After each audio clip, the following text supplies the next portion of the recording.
Hi everyone and welcome to Dad Hub. No, wait, remain indoors. That is a spoiler for what's coming up, but we will still be having a grumble when required, talking about the ways we're keeping ourselves entertained at home and remaining indoors.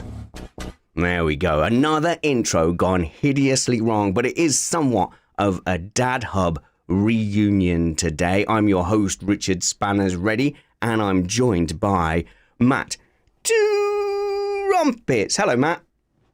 Hey there, Spanners. How you doing today? Shall I lie? Yes. In fact, I can tell the audience how you're doing today. You were totally relaxed because, once again, had no technical problems before the show. Yeah, sure. Everybody was here super early.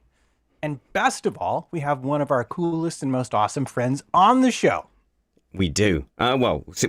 We teased it too much now. We'll have to bring him on now. Let's have Tony Thunder Beast Barnard. Right there, Tony, our pet lake. I'm trying to make you feel comfortable. I'm the coolest and most handsome, or did you say one of the coolest? What did I say? I didn't say cool. I think you misheard Matt entirely. Said one of. He said drunkest. Yeah, that too. Remember that time? What, Tony? Let's film a triple header back to back. I definitely won't be too drunk. I'm drunk now. I definitely won't be too drunk by the middle of the second one.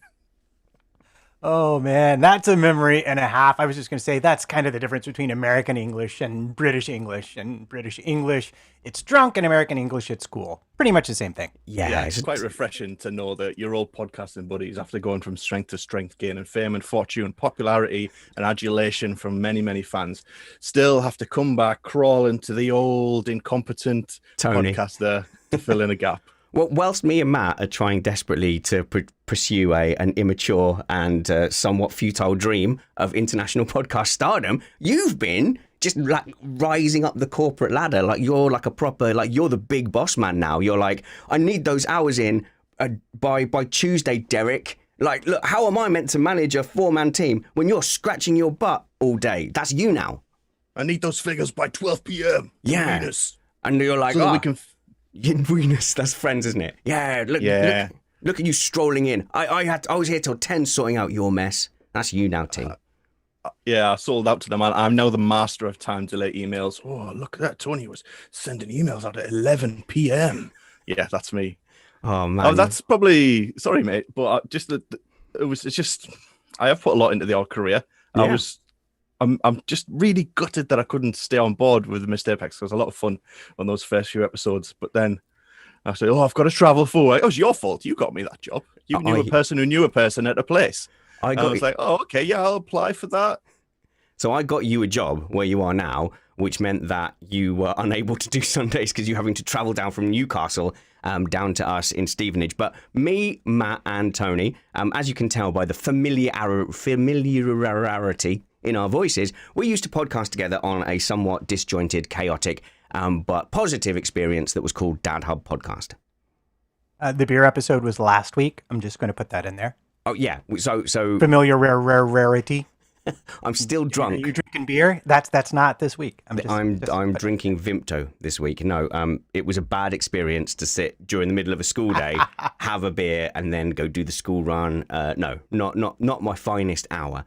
But when we used to do Dad Hub, we were all like really busy working guys. So, except Matt, he's always been a musician. But like we would want to put out weekly content. We always thought it was important. Let's get weekly content out, and then we would go, cool, actually it's a lot of work doing it every week around family and jobs and stuff.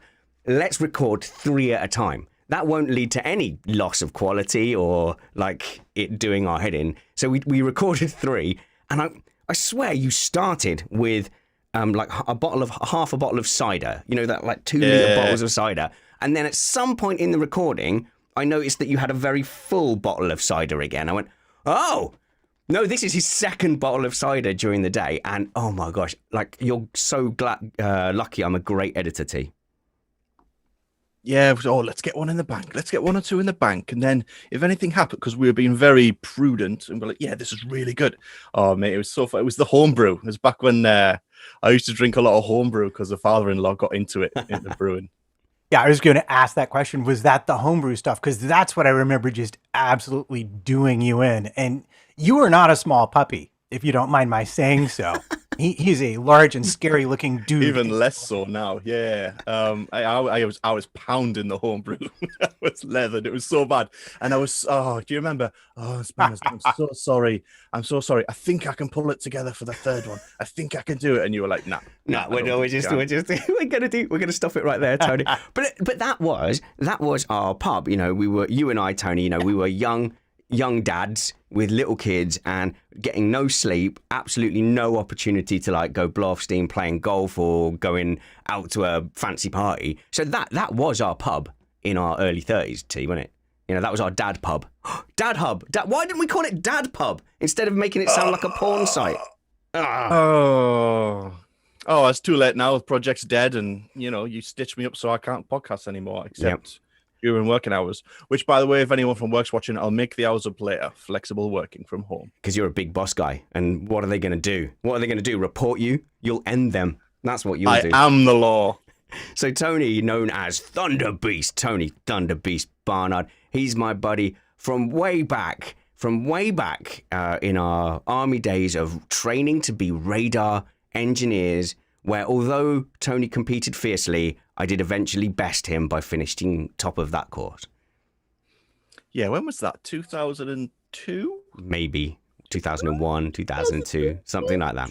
Anyway, I hardly ever mention the results of that course. But look, we're not here to talk about that. We will talk a little bit about how we all got together with podcasting. In fact, let's do it now, because I asked for questions earlier and I got one. I'll find out who asked the question, but they said, how did the gang get together, Matt? And I thought that would be one that we could answer. And me and Tony's relationship in podcasting and media is very different to the one that we had in real life. But let's start with you and me, Matt. How did we meet? On a podcast. Yeah. Rubbish one. Great answer. So full of insight and intrigue. It definitely gave me enough time to go and check the screenshots of the other questions that I... No, it's okay. I can talk more about it if you want. I was just throwing it at your direction. But yeah, I was asked because of my writing at a particular website to be on a podcast. And I'm like, what's a podcast? And sure, I have a microphone. Why not? So I bought a couple of cheap bits of audio equipment and turned up on the appointed day. And there was this guy who was the host, and he was just really, not the least bit experienced and kind of terrible, and argued with management constantly. I did. But we were pretty funny together. So when the inevitable fallout happened, actually it went fine until management returned, if I'm being honest. But then when the inevitable happened, he retreated from the field and then contacted me and said, hey, how would you like to do a podcast with me that's about not the thing we were formerly podcasting about? I was like, yeah, sure, fine. Because, you are funny. I will give it to you. You are really, really funny. Don't. Why did you do that? Feed the beast, the ego. Why is I it? still have to work with him, Tony. I still have to work with him. Come on. Understand my situation here. You're a guest, but I have to put up with this every week. Spanner's adulation is not what I signed up for. Why is it that people I am friends with and would profess to like me and care about me hate me getting compliments? Like, my wife cannot stand it if anyone compliments me on anything. She's like, oh, here we go. And like, okay, so I think the very British thing to do is kind of go, oh, no, I'm not. No, you're funny, or something like that. But I think, like, when I get a compliment, it like makes my day, and I'm like, yay, I love compliments. So if someone says like, oh, you did really well, and I thought I did well, I'll go, yeah, well done. You noticed. I think I did well at that thing. It was brilliant. And people don't like that, T. That is not very British at all. Yeah, I mean, you should be. Remember that the first live karting event that you did, and nobody died. I thought you deserved a pat on the back for that, but I couldn't bring myself to do it. So I walked away from that day. You probably thought that I didn't enjoy myself. Matt. You've known him a long time, so I have a theory. It's not so much that people mind him getting compliments. It's that his subsequent reaction to those compliments makes him think he's right about everything always, no matter what, for a period of time. And for those who have to put up with him on a second-to-second basis, perhaps that's just challenging. Anyway, the question was from Jack Weddle in our Slack group saying, how did the gang get together? Now, actually, I remember it slightly differently to you, Matt. I remember that basically it was meant to be me as the host that I was brought in this other organization, and we were given other panelists.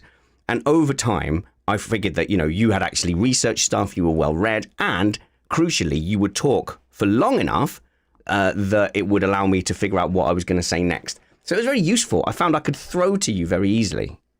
Yeah, I see here. I thought you were going to say that you could run off and deal with your remarkably tiny bladder, but that was just pretty much the same thing, right? I could just talk and talk and talk.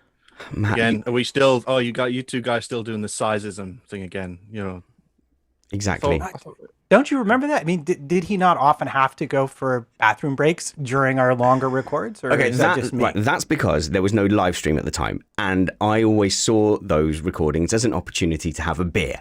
And so we would sit and have beer. So that is why I would need to run off. And the thing is, we always stitch those shows together anyway. But now everything we do is live. So I don't drink beer. I drink neat You're in a spirits. shed. Yeah. You're in a shed. Just go, man. Get a bucket or something. Do you know what? I can do that here because mine's a bit more sheddy than your shed. I've explored all those options in the shed. Lord. I've explored all those options, right? So I will confess to you that I tried a 2-liter bottle and having like a designated bottle. Found that pretty grim, even with an outside tap to rinse it all off. Didn't want to do that. And then I was like, maybe there could be like a pipe that leads out the back. I don't know, with like a funnel or something. You're on mute, mate. Yeah, I've got a suggestion. Top tip, right? I figured this out. I do this for Silverstone when we're camping. Get the 5-liter bottle of water from the supermarket with the bigger neck. And Yeah. you can just stick it right in there, and you don't have to worry about splash or anything. Yes, I too was concerned about the girth of the opening. That was also my concern. It is important when engaging in such hijinks to make sure you leave an opening for air to escape from the receptacle, because if you do not, you are taking a shower. Yeah, I've experienced that before, but I will not go into detail. Do not worry, Spanners. I saw his eyes widen in horror like the old days. I used to go into detail on my stories. Not today, I promise. But the thing is, Tony would never listen back, so he didn't know how much of that I just hacked out and got rid of. But look, I won't. Yeah, my favorite time, my number one story. I call it my all-time best dit. I told that once, and you just destroyed it. So how did I destroy it? By not laughing enough? Hacked it, mate. You hacked it. Oh, I took it out. Oh, I know that story. Yeah, it was the Triple Crown. The Triple Crown. Yeah. Yeah. How would you possibly think that could go out? But anyway, we're not doing that. We're not doing that. Okay. Yes. We're grown-ups now. Darren in the chat goes, I heard that Spanners and Tony drove across state in a Cadillac to pick trumpets from jail and get the gang back together. And I wasn't really going to comment on that. And actually, now that I think about it, my lawyer suggests that I still not comment on it. So there you go. Fair enough. But actually, Matt, I ended up messaging you to say that I was leaving that other project. And I had mentioned before that I was going to do a dad-based project and that I wasn't going to compete against that Formula One podcast. And you replied with, F that noise, that's a load of BS, and yes, I will do that dad podcast thing. And I went, oh, yeah, no, of course. And since then, I guess I was like 7 years ago, 2014. So about 6-7 years ago, and we've been podcasting on a weekly basis ever since. So that's how the gang got together. Now, me and Tony's checkered history is a little bit different because obviously we were squaddy mates, and in the military, you would have resented me for my extreme soldering and radar fixing prowess. So naturally, Of course. a bitterness built up between us. Oh yeah, absolutely. I was so jealous of you back in the day with all of your friends, and you looked so cool. No. Don't they rank you when you come out of soldier school? Yeah, I was ranked number one on our course. Number one. Yeah. Number one. In all honesty, Tony is like orders of magnitude a better soldier than me in that he was actually a good soldier. I was always hanging on to the coattails of the end of stuff. Like, people do underestimate, I think, how physically demanding even engineering or even being like an artillery unit is. And you're a massive dude, so for you, putting on a backpack was like me holding a woman's purse. Well, I had weights that were like my body weight on top of me, And I was always just hanging on to the edge of the standards. Whereas you always seemed to breeze through everything, T. Nothing touched you. Oh, I've never thought of it like that. The weight of the additional load compared to the weight of the rest of you. Yeah. The ratios was way off for you, wasn't it? I was 8 stone. I was I was bless. 8 stone, Tony, when I joined the military. 8 stone. Same with booze as well, I suppose. Yeah. The ratio of alcohol absorption per square inch, cubic inch of flesh. Yeah. Oh wow, science! We're discovering things today. Yeah, but you were like a fish in water, I think, in the military, Tony. You know, good old northern lad. You know, oh, we'll go over hills and far away, and we'll just, you know, you were that kind of dude. I was just happy to be there. I was happy to have a job because my mother. Oh, I mean, very quickly, I joined the army because I was at college, and I hated the course after about 8 months. Didn't like it. Looked up to the left of me and right of me one day, all these computer guys like tick tick tick tick. I was like, oh man, I don't like this. This isn't me. So I got up and I left. I walked across the town centre, into the town centre. I was like, what am I going to do? My mum's going to kill me. And then there was this, fortuitously, this army recruiter had set up shop in the middle of the town centre in the mall. And he's like, what are you doing with your life, young man? And next thing you know, I'm in. I was like, so for the next few weeks while I was waiting for testing and acceptance, I just left the house at 8 a.m, pretended I was going to college. My mother. No. And then one day I returned with a piece of paper to sign because I wasn't 18. I need to go to Scotland to do some physical tests for this job. What's the job? Army. What? No. And then she just signed it anyway. Oh, and then I went. Yeah, so I was happy to be there. It was awesome. Yeah, and you always fit in. Like you were talking about the social element. Like I found some of the social elements of the military quite intimidating, and like. Not really me, you know, not like I'm not actually overly boisterous and overly kind of party laddie, but it was always, you know, really kind of like intense, like you had to party as hard as possible and everything was wild and crazy. And you always just sort of seem to fit naturally into that. Like nights out, squaddy nights out would be Big T on the dance floor, somehow making the hydraulic movements of a tracker radar into a very cool and instantly copyable dance floor move. You know, I don't know if you remember you imitating a very cool dance. Yeah, I've still got the picture. Someone took pictures of us doing that, and I look back at it years later and think, oh god, no. I don't know. I was still finding myself as a person, I've changed a lot since then. I think looking back, I was probably just parroting everybody else to fit in, I suppose. Yeah. I have to be in the right kind of mood to be that guy, center of attention, holding court. More like, you know. Exactly the same amount of time. On the flip side of it, more than happy just to sit back and enjoy people being funny around me.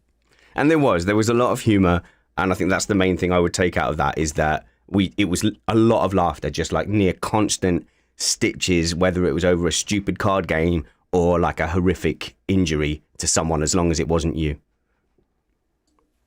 Definitely, laughs at other people's expense is always more fun. And then a bit later on, like you got involved with Dad Hub because.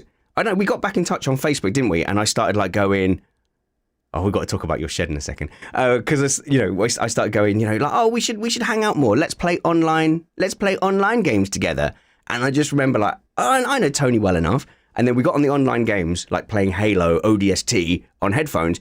And what I found interesting was suddenly we really struggled to converse. We struggled to like have a conversation. And like, we both wanted to be friends, but I think for like a few months of that, we were really having to force each other to chat. It's like young dads don't know how to make friends anymore. You lose that ability.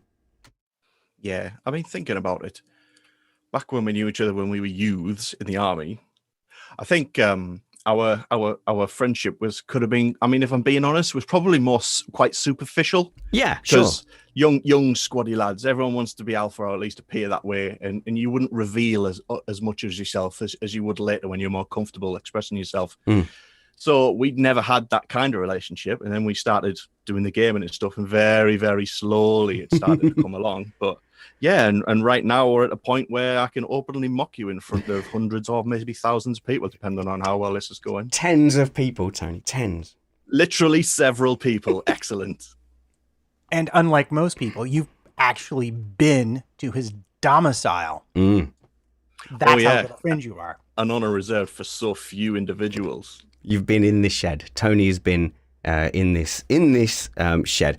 Yeah, but anyway, it does lead to a kind of wider point, Matt. I mean, you are 50 now as well, and I don't know, like I still find post adulthood, I count as after you've had kids. Before that, you're just a kid with a bank account and a car.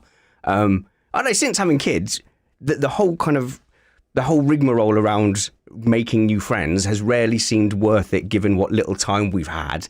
And you end up just making friends with whoever your wife's, now this is being very sexist from my point of view, but whoever your wife's friends are, I'll just be mates with their husbands. And that's just the default. And I'll just go with that because they're there.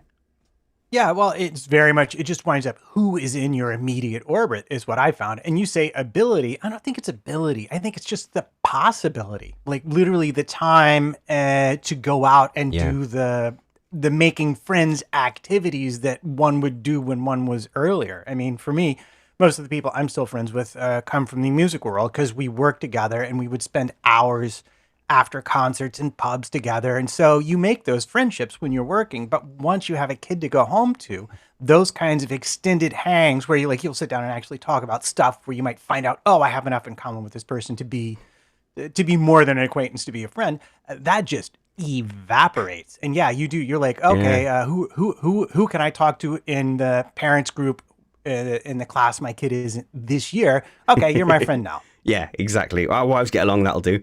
But even like in like, we've got a big wide podcast community here, and obviously we all hang out when it's a big event. But I like struggle, like just like picking up the phone to like Kyle or Jeansy or Brad and just be like, hey, do you want to go for a beer? I have done it, but there's still that fear of like, maybe I don't know them well enough to sit awkwardly and have a pint. And it's always I don't know. It's just, I find it much, and then I end up just not doing it sometimes. I think I've got better lately, but there was certainly a long period of time in my 30s where I ended up just going, that barrier is going to be too hard. I just won't do it. Yeah, that first karting event that I went to was difficult for me because I'd met most of the guys on the panel already on here, but I didn't know them very well at all. So that was, I couldn't get quite anxious socially with a new group of people, but it's been a few times now that we've been face to face. We've had a beer together, so yeah, it's a lot of fun now. Yeah, and it takes time, and I think Matt's right there, is that as you get older, you've got responsibilities and kids, you just don't dedicate that time. But it's something I've been thinking about the last 10 years or so, and something I've been trying to put content together for. I always wondered, Matt, if there should be like a Tinder app, but for like people to have a pint with, where there's no real expectation. It's just, look, I'm going to go to the pub. Here are my general interests. Who's up for a pint? Because there's lots of people in towns that have moved for work or have got themselves in a rut because they've had kids, little babies for the last few years, and and just need not the best friend in the world, just someone to go for a pint with. Well, now you've given that to the world, so we can't use it to fund our podcasts. Yeah. World domination and media empire. Thank you very much. No, I think that's absolutely a great idea. Although I am now, in a weird dad hub way, since we're sort of recreating that atmosphere at the moment, yeah, sure, I'm staring down the opposite problem, which is my kid is 2 years away from being out the door, theoretically, possibly. I mean, who knows these days what's going to happen, but assuming we get back to a vaguely world as normal by 2022, fall of 2022, she's out the door to go to school, and I'm suddenly left with just the wife. This not just the wife, but like this hole. Yeah, absolutely. Where suddenly I have the possibility to go do these things again, but absolutely whatever skill I might have had at doing them has evaporated over the last 20 years. See, me and T, we're getting to the point now that you're probably already in, where like my biking buddy or my hanging out, going to the woods buddy is my boy, and my girl. My boy's my chess buddy. The girl's my little content creator buddy in here sometimes, and they're like my little mates. But it's not real because you're there. Obviously, it is a real friendship. But once they go, they'll go and get best friends, and you're like, but I thought I was your gaming buddy, but actually they're, like, oh no, Chad's their roommate is their best gaming buddy, and you suck at FPSs. I don't, by the way. I'm awesome at them. But yeah. Chad. Okay, so Chad. Chad is the name at the dinner table whenever we talk about like their futures. We're very chatty at our dinner table, and we'll talk about what life's going to be like And I like to answer all their questions about what life might be like and what challenges they might face and whether they go off and have husbands and wives or whatever. And I always, we talk about like, dads can get a bit jealous or a little bit worried or a little bit kind of like, dads can get a bit jealous or a little bit worried or a little bit kind of like possessive when it comes to their children and their lives and everything. And there's this trope of like a dad with a shotgun, because like, who are you coming to speak to my kid? And in our scenario, when we detail that, it's always Chad coming round to woo little V. And it's like, oh, Chad drives a motorbike with no jeans and just shorts and like no helmet. He's a maverick, is Chad. Yeah, that's a funny thing because just yesterday, my daughter, who has been baking up a storm, has also volunteered. You may be aware there's a political situation here in the United States. No. We have an election coming up. And my daughter has volunteered in support of one candidate to do texting, like get out the vote kind of texting, which involves texting random strangers through their app and saying, are you going to vote? Do you support a candidate? Blah, blah. They have basically canned things that they just go through. And she was assigned the state of Texas, which is not necessarily the friendliest state. And she is 15. And one person actually called her back and left a fairly foul voice message and said, blah, blah, blah, call me back. And I'm like, don't give me the phone. I'm going to call this guy right now and say, hi, this is the dad. And I grew up in the South and I know how to use guns. Would you like to rethink your language, or you better put your mother on the line because I know you live in a basement, you sad. Yeah, but they told me that I was not allowed to do that. Missed Apex podcast does not condone threatening people with gun violence. Just to be entirely clear. It was a moment. I was like, man, I really did want to viscerally do something. So I understand what you're talking about there. Yeah, I don't think I will be like that. In all honesty, like you guys have all got good daughters, and I always imagined I'd be the kind of guy who'd be like, Dad, we'll wrap my daughter up in cotton wool until she's 30. But like, the more they grow up and the more they ask questions and you get to know them, you're like, oh no, you want them to have like active relationships and be happy, and you want them to do all the same stuff you're doing. And like, I think traditionally, Tony, I would think that you would be like, the big mean bear of a dad that would be a boyfriend's worst nightmare to come home to. But I think it's a different time now as well to when we grew up.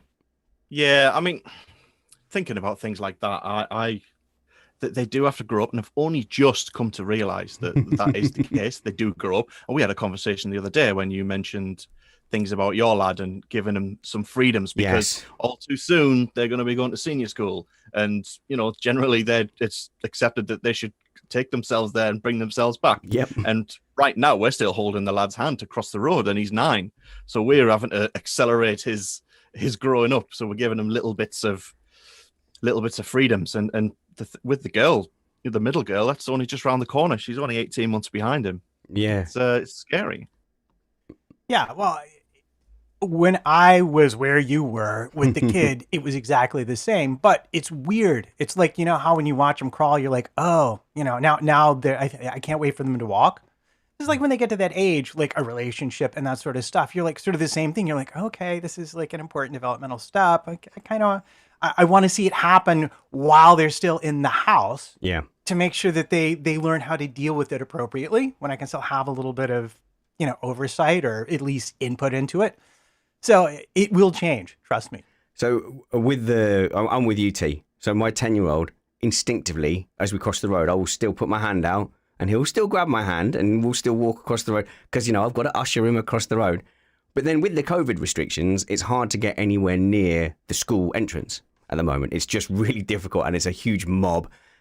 We've really had no choice but to let him just go a certain distance on his own. And now they've started letting them have bikes again. Wow.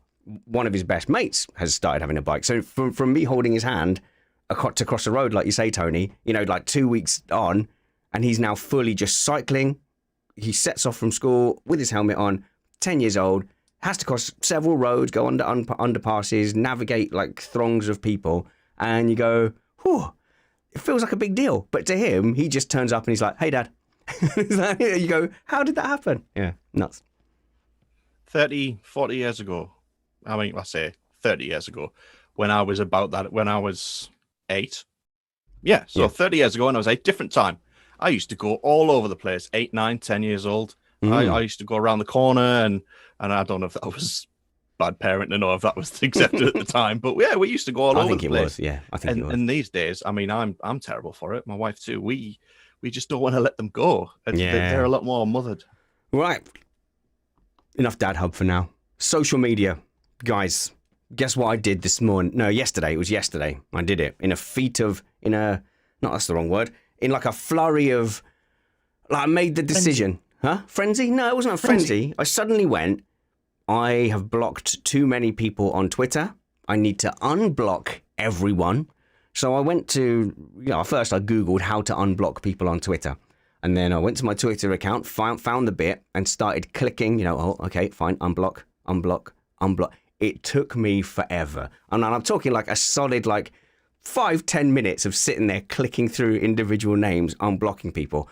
I think I had blocked hundreds of people over the course of the last 10 years on Twitter. But I have unblocked them all. I have a 0 block rate as of today.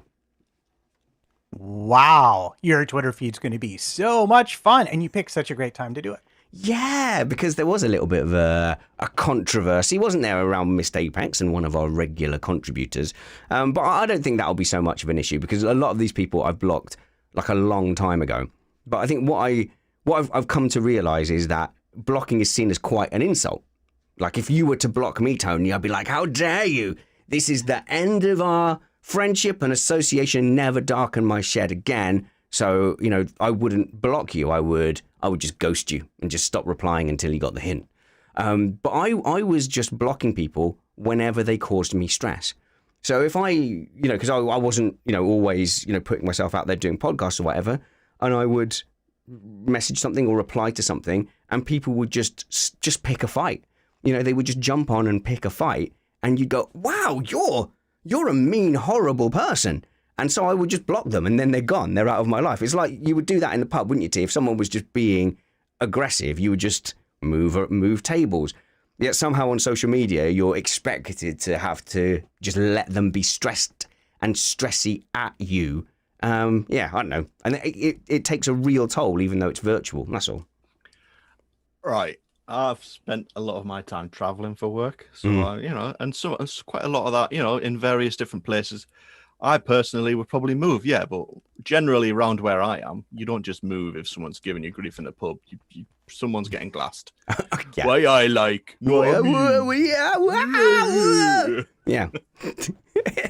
But Matt, you must have that on Twitter as well. Like you don't mind getting into a good old Twitter scrap, Twitter argument.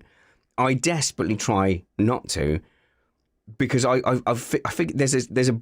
Go on, T. Did you want to come in? No, I was going to say that, but you really enjoy a debate. And yeah. I hate to say it, but you're very good at it.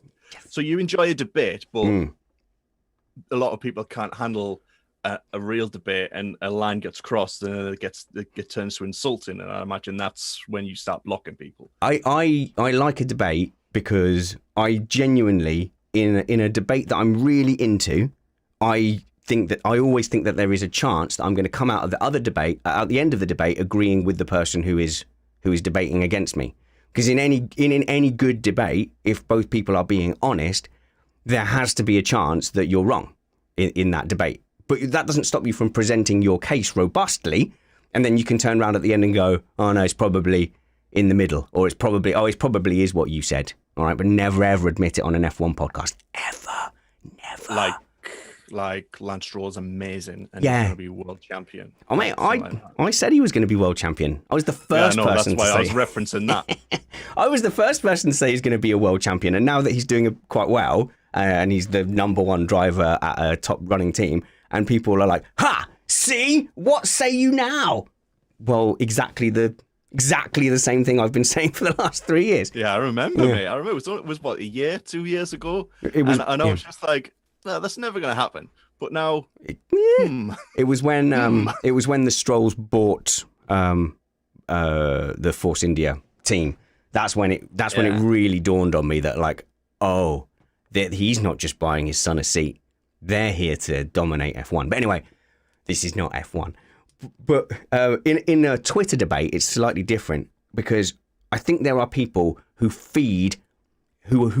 genuinely feed off your reaction, and they end up getting a little dopamine hit if they upset you, if they can get you to swear at them or even block them. But that's the last port of call. But if they can get that reaction out of you and that they see you're upset, they score that as a win, and they get a little dopamine hit, the same as you would get from completing all the missions on Halo ODST, the second best Halo game in the franchise, Halo 3, obviously.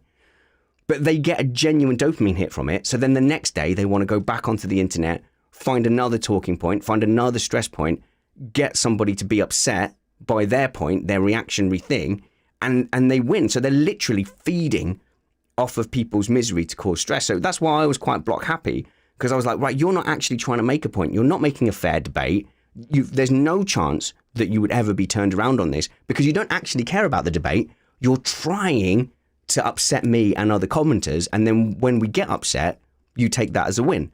Like, I don't think I'm being paranoid, Matt. I think that that's almost the definition of a troll, isn't it?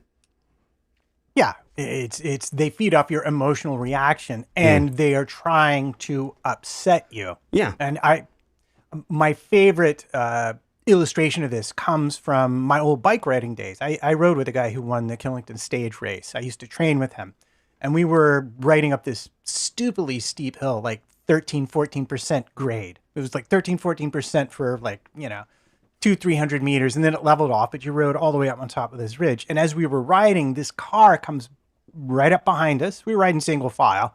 Honk, honk, yell, stupid bikers, blah, blah, blah, blah, blah. And I was getting ready to yell at him. And the guy I was riding with, and this guy, mentally, he was like a fierce competitor. He was like a Lance Armstrong, a Michael Jordan kind of competitor. He goes, you know what really works well? I said, what? He says, I like to flash the peace sign because it drives them nuts. And I was like, dude, you have just nailed it. And it's true. Like, I did it later on, and when people were mean to me, and it just made them flip out. And at that point, you're like, oh, now I'm the victor. Very nicely done. Thank you for that piece of advice. True. But the dynamic changes slightly if you have, Tony, sorry, you won't know this, but if you have online content that gains traction and people, read or listen to it, the dynamic obviously, the dynamic changes again. So instead of being you jumping into a conversation, people are jumping into yours a lot.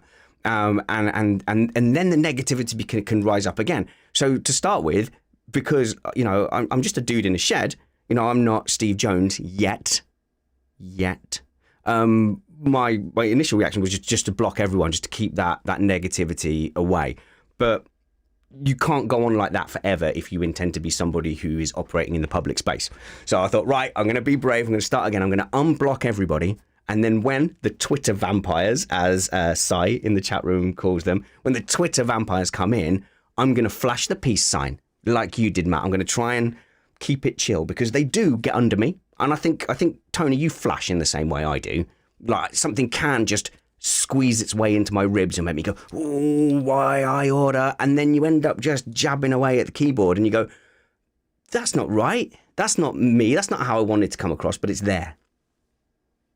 Yeah, I don't. It's been a while since I've been on the Twitters, or since I've had any sort of exchange like that. But yeah, I have been in the past quite easy to get to. I'm like, no, I'm not having this. Yeah, I am. Yeah, I am. Liam was. And someone had called me a hypocrite basically in our Facebook group earlier, and I caught myself this time. But I was like, no, I'm not. I know I'm not in this case because I know that the points you're making are wrong, and I couldn't let it go in my mind. So in the end, I had to go, okay, look, if that's how you want to choose, if this is how you want to choose to spend your time, you go ahead or whatever. And that did kind of end it. So I'm going to be like Matt now. I'm going to flash the peace sign on the road when I get honked. But it's not easy. So stand by to watch me gloriously fail at that kind of thing. So that was a question, again, in our Slack group.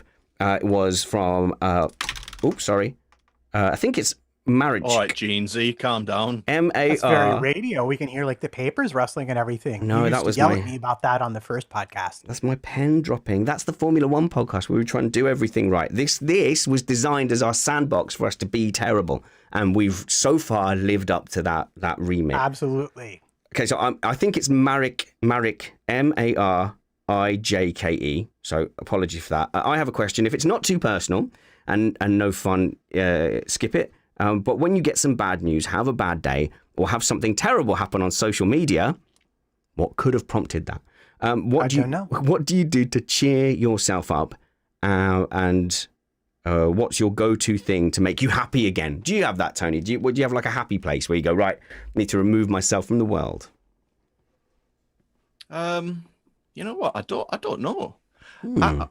I always find that a good night's sleep allows you to distance yourself from a bad situation. Like, there's been a few times in the past where, like, say, me and the missus have had a bit of an argument. Like, rather than go around and around and around, I'll just go to bed and go to sleep. Yeah. And I'll wake up the next day and everything's fine. The worst advice I ever got, and it's a common one, is never go to bed on an argument, which is it's an insane piece of advice. That is basically, It's terrible. doggedly don't let it go when you're the most tired and you should be sleeping. No, absolutely put some distance between you and the argument. Yeah, absolutely. Happy place though individually, like just when I've had a generally bad day. I just coming home and seeing the kids and the family. I'm a bit of a boring person in that I don't really have many hobbies to speak of. I do a bit of gaming. Yeah. Once in a blue moon, I'll come on something like this and I enjoy it because it reminds me of when we used to do it a bit more often. Yeah. I just generally don't have time for a lot of hobbies, but I just enjoy coming home to my space, my own personal, my little castle, my safe space, and just being. And that does a lot for me. It sounds boring, but that's my answer. What about you, Matt? Where's your happy place when people say to you things like the tires aren't that important towards the strategy of a Formula One race, or how hard can it be? It's just blowing through a tube with 3 buttons. Where do you go? It's funny. That's not the stuff that sets me off. It's the extreme counterfactual thing. Yeah. Like, I think the time I rage quit our WhatsApp chat most ragefully was when one of our contenders insisted that roulette wasn't luck. Yes, I remember. And I'm like, no, it's just math. And they persistently, much like up is down, gravity doesn't exist, the earth is flat, which I know will now get us all sorts of controversy because apparently people do believe that, but whatever. I have so little time and patience for that. It'll drive me nuts. For me, actually, I've been on my running streak, and I don't to be in a superior way, but I have found since this entire mad situation started that has been a very effective way because I'm outside for the better part of an hour. I don't have headphones. I carry no electronics with me. I'm out and I run around a park and then I come back and do my stuff. That helps a lot. Yeah. And then the other thing is, my Good friends practice right the here. apocalypse. I lock myself in my room. I cut off the Twitter and all the other stuff, and I just practice. I practice my iRacing. I practice this. It just takes me into a different headspace, and I can leave the rest of it behind. Yeah, I was going to jump in and get my moment and say the jogging and the running, the fitness, I'd imagine is good practice for your impending apocalypse over in North America. Yeah. Yeah. Scary times. Indeed. Don't worry about climate change. Listen, I'm not being political here, but when someone just says something proper daft, you're allowed to say that they said something daft. When Trump's defense at global warming was, it's going to get cooler. You watch. It's going to get cooler. You mark my words. I think he means because we're coming into winter. Like, I genuinely think he means that it will get cooler as we go into winter. Therefore, that blows away any argument that it's getting hotter or that the fires or whatever are caused by global warming. Like, I think that's what he means. That's like a snake oil salesman that rolls into town and goes, "Oh, I've got this sniffly thing, a cough and drips up my nose, and take this pill, and then come back. It should be cured in 5 to 8 days." When they would be cured anyway. That guy has cured the common cold.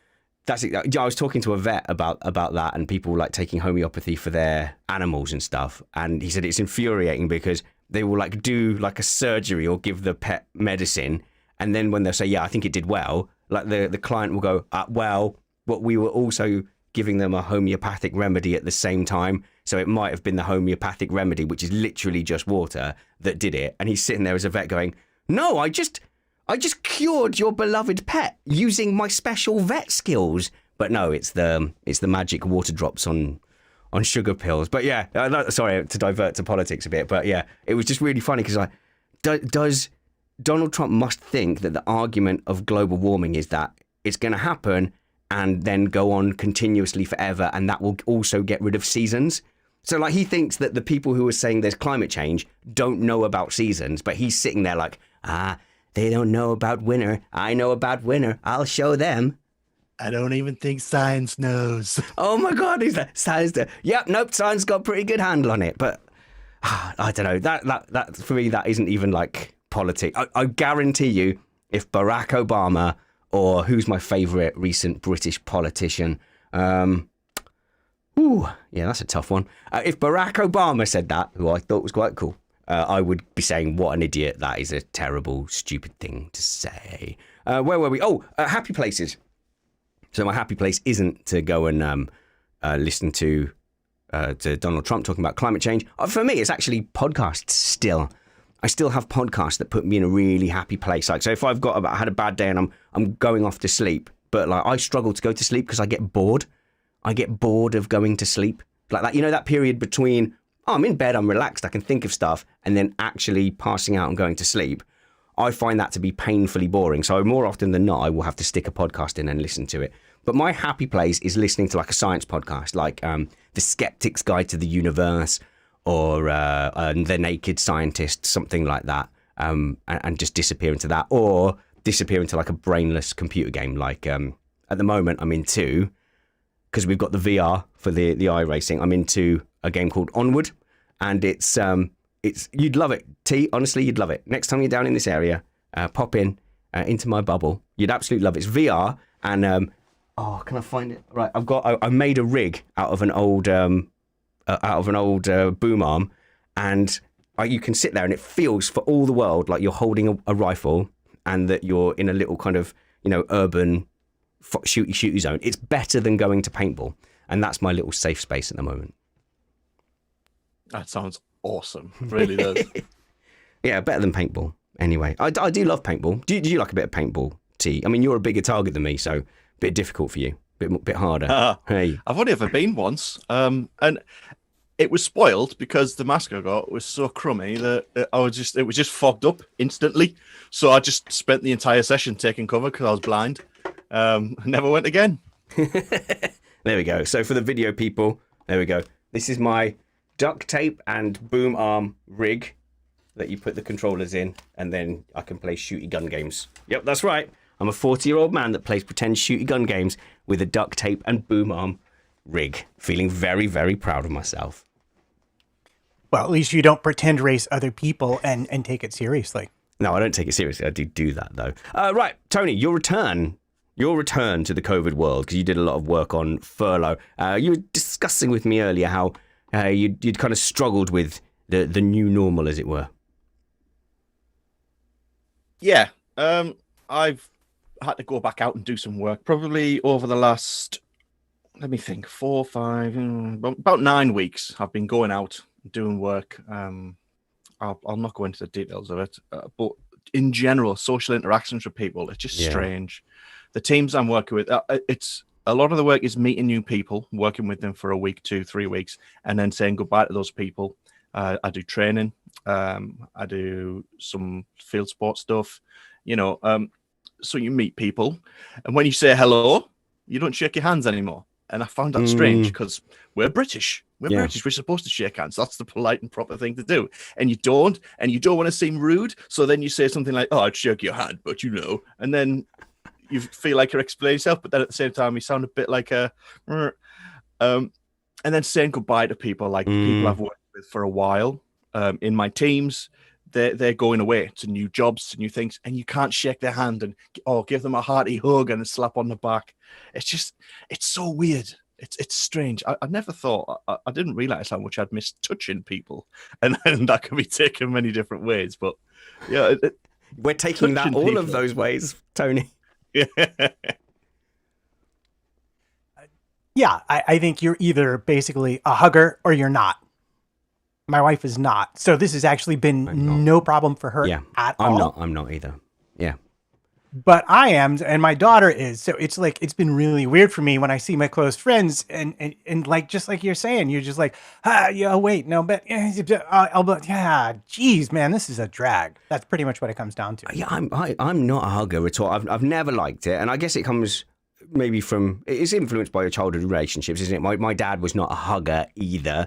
In my adult life, we hugged one time, and it really didn't feel right. It was like the moment that you should have a hug, and then we hugged, and it was like, that doesn't feel right. And it's never really sat well with me. And man hugs became a huge thing.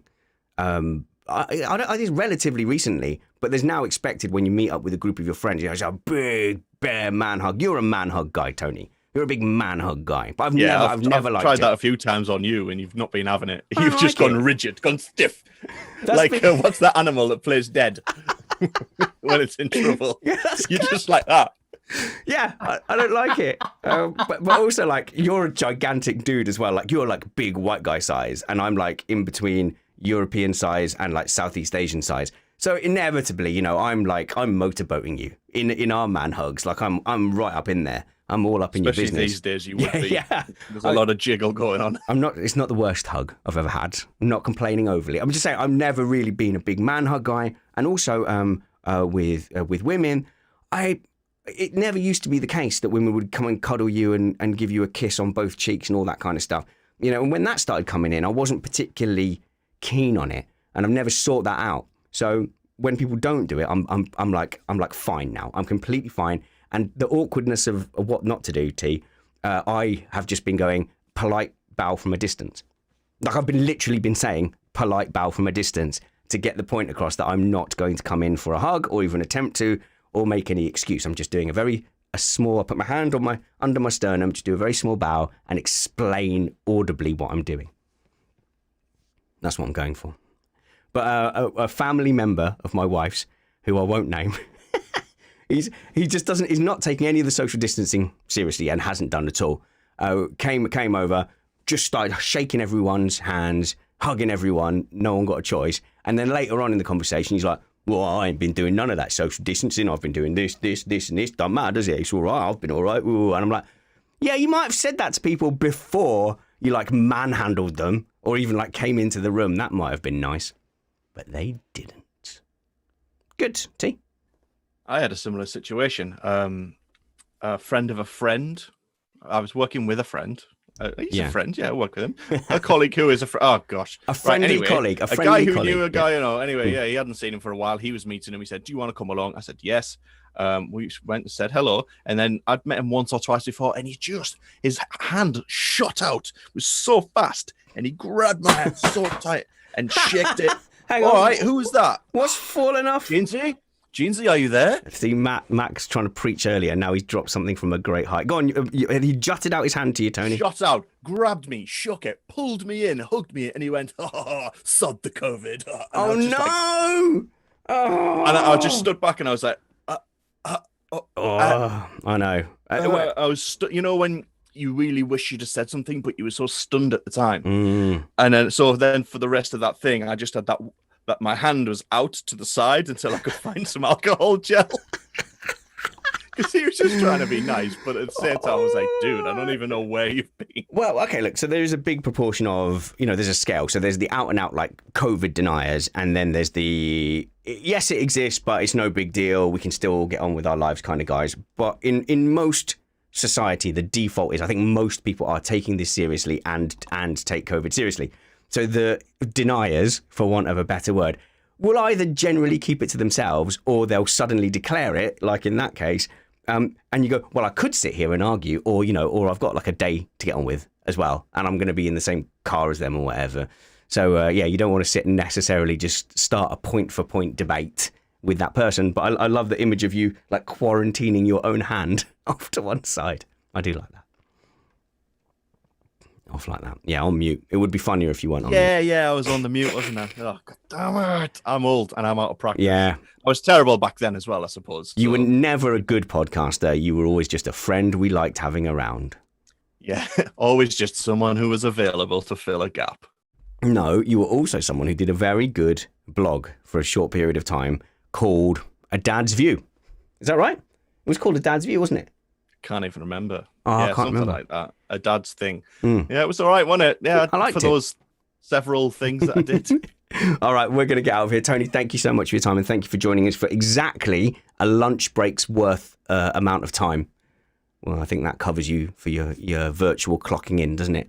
You can follow Tony online. You are on Facebook and stuff, or Twitter? Yeah, I mean, I'm there. I'm just doing my own thing. I'm not being outwardly social media guy. I'm just generic 99 on YouTube and the Instagram thing. Instagram. But I don't put anything on YouTube, so don't bother. So Instagram, generic dad 99. I've started using Instagram a bit more when I take photos that I like and put them up there and just get a little bit of a dopamine hit from the attention. Go, oh, look, 100 people liked my picture. I feel slightly happier. Yeah. Mine's pretty boring. I mean, I do like posting and doing funny little videos and stuff of family life, but it's you know, it's COVID times. There's nothing happening, so it's boring. So I don't post anything. Who wants to see a picture of me in the Ferrari onesie that the patrons bought me, spread like a photo shoot style model spread on my bed at home in that onesie? I'm all right. No, you sure? You good? If you want to see that, I'm going to post that up on my Instagram later. So go and... I look ridiculous, so it might be worth seeing. Save it for the calendar. We should have a Missed Apex calendar, shouldn't we? I would definitely say I was going to buy that and then not do it at all. Yeah. Do it. Like everyone who says they're going to buy merch for Missed Apex have been harassing me for years to get it all sorted. I get it all sorted and we sell like about 30 units. But it's all right. That's 30 quid I didn't have before in profits. So there you go. Right, Matt at MattBT55 on Twitter, and you can search for Matt Trumpets on Facebook if you want to see Matt posting pictures of trumpets, because that's all he does there. You can follow me at Spanners Ready or the show at Indoors Remain. I know some people will have been wondering if I was going to sit here and do a bit about my view on the Joe Saywood incident yesterday, and I was planning to. In all honesty, I came here with some bullet points. I was all set to talk about it, but then I had a lovely time with my friends Matt and Tony instead on this podcast. So I thought I would leave it there, and I didn't feel like just bumming everyone out. I think that's reasonable. I mean, yeah, absolutely reasonable. I was planning to. I don't think you would be terribly excited to find out my view on everything. You'll notice I haven't tweeted about it because I was like, does Twitter really need my hot take right now whilst they're most annoyed and upset? Probably not. So I had planned a few things to say here, but then I didn't. And that's your update on that. Who says you have to? No, wow. You say who says I have to? Dozens and dozens of people who dropped in my inbox and emails and my ats in my mentions. You know, what are you gonna do? What does this say about you that's something blah? And I had an answer in my head for all of them that I started to type and then didn't. And I've just, So why haven't I said anything? Because That's 40 talking. It isn't, isn't it? But why haven't you said anything? Because I haven't. So, and that's, Because I nearly did. Yeah, I nearly did. Didn't really have anything to say about it right now. Maybe I will tomorrow. Maybe. Yes. It seemed smarter just to wait and think about it a little bit and just, instead of just blurting out whatever was on the tip of my tongue. I don't know. 20 years ago, I definitely would have tweeted and jumped on here and done a big YouTube rant. But yeah, the reason is, it's not because I don't have an opinion. I've got lots and lots of opinions. The reason that I haven't said or done anything yet is because I haven't. But I hope you will continue to enjoy the Remain Indoors podcast. Thank you to my friends Matt and Tony. We're going to get out of here. We've got school runs to do. We've got secret drinking to do. What did I say? The secret drinking bit out loud. Curse you! Vodka and Vimto, making me say crazy things. This has been the Remain Indoors podcast. We enjoy hanging out with you. We hope you enjoy hanging out with us. Remain indoors. Yeah, there we go. We didn't even mention you're not as good as mine shed, Tony. So Yeah. think you Well, got away mine with is that. a shed. Yours is it's a shed. studio that looks like a shed on the No, outside. it's a shed. How No, dare you? no. This is very sheddy. Look at this. Look how sheddy my shed is. Look, there's bits of wood. Just general. That is quite sheddy. Yes. That There's can. a bit of cardboard there. Yeah. Look how can sheddy just- my shed is the title of can the just- show. Literally just throw things